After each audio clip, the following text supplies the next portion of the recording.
Australia کے ایک think tank institute for economics and peace نے اس ہفتے سال 2022 کے لیے سالانہ گلوبل ٹیررزم انڈیکس جاری کیا ہے، جس کے مطابق پاکستان میں گزشتہ سال دہشت گردی سے ہونے والی ہلاکتوں میں جو اضافہ ہوا وہ دنیا بھر میں اس نوعیت کی اموات کا دوسرا بڑا اضافہ تھا۔ پاکستان میں 2021 میں دہشت گردی سے ہونے والی 292 ہلاکتوں کے مقابلے میں 2022 میں ہلاکتوں کی تعداد 647 رہی، جو کہ 120% اضافے سے بھی زیادہ ہے۔ گلوبل ٹیررزم انڈیکس کے مطابق پاکستان نے جنوبی ایشیا میں 2017 سے اب تک دہشت گردی سے سب سے زیادہ متاثر ملک افغانستان کو بھی پیچھے چھوڑ دیا ہے۔ گزشتہ سال افغانستان میں دہشت گردی کے حملوں میں 75%، جبکہ اس سے ہونے والی ہلاکتوں میں 58% کمی آئی، لیکن اس کے باوجود افغانستان دہشت گردی سے متاثرہ ممالک میں اب بھی دنیا میں چوتھے نمبر پر ہے۔ پاکستان میں ہونے والی ہلاکتیں گزشتہ دہائی میں کسی بھی ایک سال میں سب سے زیادہ ہیں۔ دہشت گردی سے سب سے زیادہ متاثر ہونے والوں میں فوجی اہلکار ہیں، جو کہ متاثرین کی کل تعداد کا تقریباً 55% ہیں، اور پاکستان دنیا میں دہشت گردی سے متاثرہ ممالک میں گلوبل ٹیررزم انڈیکس میں چھٹے نمبر پر ہے، جبکہ مغربی افریقہ کا ملک برکینا فاسو سب سے زیادہ یعنی 1135 ہلاکتوں کے ساتھ پہلے نمبر پر ہے۔ پاکستان کو اس وقت جن اہم چیلنجز کا سامنا ہے ان کا تعلق سیکیورٹی، معیشت اور سیاسی امور سے ہے۔ ملک میں یہ سال انتخابات کا سال بھی ہے۔ عموماً سیکیورٹی کے لیے حساس مقامات اور پولنگ سٹیشنز پر فوج تعینات کی جاتی ہے، لیکن اس بار وزارت دفاع نے پنجاب اسمبلی کے انتخابات کے لیے سیکیورٹی فراہم کرنے سے معذرت کر لی ہے۔ الیکشن کمیشن کے مطابق وزارت دفاع کے حکام نے کہا ہے کہ ملک میں موجودہ حالات کی وجہ سے پاکستانی فوج الیکشن ڈیوٹی کے لیے دستیاب نہیں ہے۔ دفاعی تجزیہ کار اور کنگز کالج لندن کے ساتھ سینئر فیلو ڈاکٹر عائشہ صدیقہ اس وقت ہمیں لندن سے جوائن کر رہی ہیں۔ ان سے گلوبل ٹیررزم انڈیکس رپورٹ اور پاکستان کے مسائل کے حوالے سے بات کرتے ہیں۔ ڈاکٹر عائشہ، پاکستان میں دہشت گردی کی بڑھتی ہوئی لہر کو دیکھتے ہوئے فوج کی طرف سے دی جانے والی سیکیورٹی کے بغیر انتخابات کرانا کتنا بڑا چیلنج ہو سکتا ہے؟ دیکھیں جی، بالکل بہت بڑا چیلنج ہو سکتا ہے، کیونکہ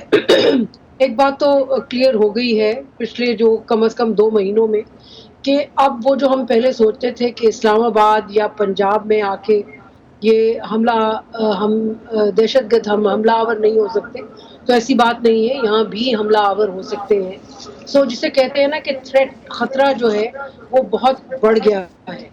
اور اس میں جو ہے ظاہر ہے کچھ بھی مسائل ہو سکتے ہیں، کوئی بھی دہشت گردی کا جو ہے وہ ہو سکتا ہے، ایونٹ ہو سکتا ہے، اور یہی بات جو ہے وہ اٹھا کے میرے خیال میں عمران خان اور ان کے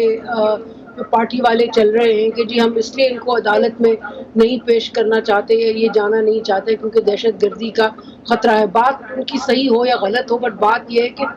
دہشت گردی آج کے دن میں ایک ریالٹی ہے پاکستان کی۔ تو ملک میں اس وقت جو سیاسی عدم استحکام ہے، موجودہ حالات میں کتنی بڑی ڈسٹریکشن ہے ان حالات میں یہ سیکیورٹی کے ایشوز کو ایڈریس کرنے میں؟ آپ کا مطلب یہ ہے کہ جو اس وقت جو سیاسی سچویشن جی جو سیاسی سچویشن ہے، وہ اگر ہم اس حوالے سے بات کریں کہ ایک پیج پہ ہیں ساری پارٹیز اور پوری سیاسی قیادت اس ایشو کو ایڈریس کرنے کے لیے، تو کتنی بڑی ڈسٹریکشن ہے جو موجودہ سیاسی حالات ہیں اس حوالے سے؟ دیکھیں، یہ بات تو چلی آ رہی ہے، مطلب کہ اپریل 2022 سے یہ معاملہ جو ہے کہ جو ایک پیج پہ لوگ نہیں ہیں، یہ معاملہ تب سے چل رہا ہے، اور آپ دیکھیں کہ تب سے جو ہے معاملات جو ہے خطرے کے زیادہ بڑھ رہے ہیں، دہشت گردی بھی زیادہ بڑھ رہی ہے۔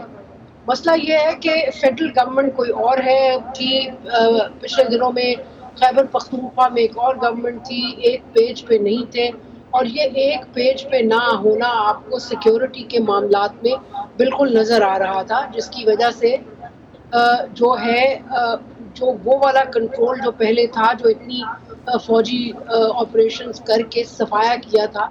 اس کا پھر جو بینیفٹ ہے، لانگ ٹرم بینیفٹ، وہ پھر آپ کو نظر نہیں آیا، کیونکہ سب لوگ جو تھے، سب حکومتیں جو تھیں، ایک تو وہ پولیس، لا انفورسمنٹ اور پھر فوج، سب ایک پیج پہ نہ ہونے کی وجہ سے دراڑیں نظر آ رہی ہیں اور خطرہ جو ہے وہ بڑھ رہا ہے۔ لیکن ڈاکٹر عائشہ، پاکستان پہلے بھی ایک نیشنل ایکشن پلان تو بنا چکا ہے دہشت گردی سے نمٹنے کے لیے، آج تک اس پر تو مکمل عمل درآمد ہوا نہیں۔ آپ کے اس وقت تو سبھی ایک پیج پہ تھے، تو آپ کے خیال میں ملک میں سیکیورٹی کے مسائل سے نمٹنے کے لیے کیا کرنے کی ضرورت ہے جو اس وقت مسنگ ہے؟ اسٹیبلٹی، دیکھیں پولیٹیکل اسٹیبلٹی، سیاسی جو اسٹیبلٹی ہے، اس کے علاوہ یہ ایک بہت بڑا ایک بلیک ہول ہوتا ہے جس کے ہوتے ہوئے آپ ملک کو، اس کے خطے کو، اس کے لوگوں کو سیکیور نہیں کر سکتے. آپس میں گفتگو نہیں ہے. لیکن ایک بات کلیئر جو سامنے آتی ہے وہ یہ ہے کہ جو حکومتیں ہیں، جو جس وقت یہ ہو رہا تھا، جس وقت یہ آپریشنز ہو رہے تھے، کم از کم سارے جو حکومتیں تھیں، جو پروونشل گورنمنٹ تھی اور فیڈرل گورنمنٹ جو تھی، کم از کم اس چیز کو سپورٹ کرتی تھی کہ یہ آپریشنز ہوں اور یہ جو ہے سیکیورٹی کی جو سچویشن ہے وہ اس کو بہتر کیا جائے. اب مسئلہ یہ ہے کہ آپ کی کچھ پارٹیز ہیں جو کہ کہہ رہی ہیں کہ جی طالبان کے خلاف آپریشن نہ کیا جائے، کچھ کہہ رہی ہیں کہ جو فوج ہے وہ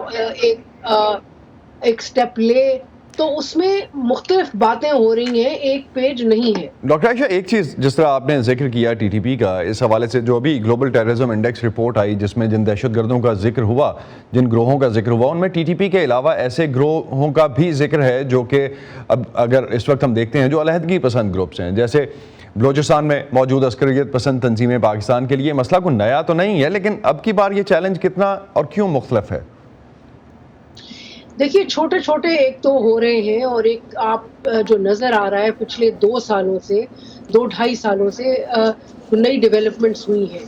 آپ یہ دیکھیں کہ پہلے نہیں ہوتا تھا بلوچستان میں کہ خواتین جو ہیں وہ خودکش حملہ آور ہوں. وہ بھی خواتین بھی جو ہے اس جنگ میں شامل ہو رہی ہیں، اور جتنا ڈس اپیئرنسز کے کیسز جو ہیں، لوگوں کو اٹھانے کے کیسز ہو رہے ہیں، اس سے ایک غصہ، ایک شدت، ایک تکلیف کا جو پہلو عنصر ہے وہ ایڈ کر رہا ہے اس فرسٹریشن میں، جس کے بعد جو ہے شاید لوگ جو ہے وہ بی ایل اے کو یا ایسی تنظیموں کو جو ہے وہ جوائن کرتے ہیں. سو ایک طرف تو یہ ہے. دوسرا یہ ہے کہ دیکھیں ٹی ٹی پی پہلے یہ نہیں تھا. بلوچستان میں جو تنظیمیں تھیں وہ کبھی ٹی ٹی پی کے ساتھ، تحریک طالبان پاکستان یا طالبان کے کسی گروہ کے ساتھ کوآپریشن نہیں کرتی تھیں. اب وہ ایک چیز جو ہے وہ عنصر شروع ہو گیا ہے. تیسری بات یہ ہے کہ خود ٹی ٹی پی جو ہے اس میں آپ یہ دیکھیں کہ ایک سایہ آپ کو اس کے بیک پہ داعش کا بھی نظر آ رہا ہے. جی. اور جب بات ہوتی ہے کہ بھئی ٹی ٹی پی جو ہے وہ اس کے خلاف افغان طالبان پاکستان حکومت کتنی دفعہ جا کے 3 دفعہ تو جا چکے ہیں بات کرنے کے لیے، تو افغان طالبان کچھ نہیں کرتے. تو اس کی بڑی وجہ یہی بتائی جاتی ہے کہ کیونکہ داعش موجود ہے تو وہ زیادہ ٹی ٹی پی پہ، تحریک طالبان پاکستان پہ وہ پریشر نہیں ڈالنا چاہتے. ان کا فوکس وہ اس پہ نہیں گر سکتے. بہت شکریہ ڈاکٹر عائشہ صدیقہ، آپ ہمارے ساتھ تھیں لندن سے.